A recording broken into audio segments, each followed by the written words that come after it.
How to enable call notifications on WhatsApp. Hello everyone, welcome to this channel. I'm here to help you out today.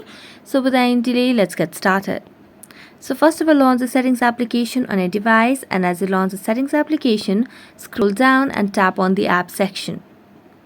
As you tap on apps, select on manage apps over here, and as you select on manage apps, you simply need to scroll down, or you can simply tap on the search bar and search for WhatsApp over here.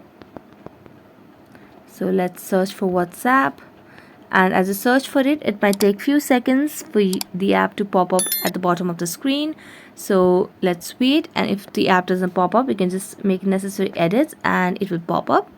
So tap on the application, and as you do that, scroll down and tap on the option of notifications.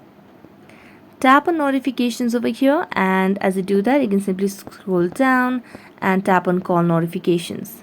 So make sure that you toggle it on and toggle the vibration as well.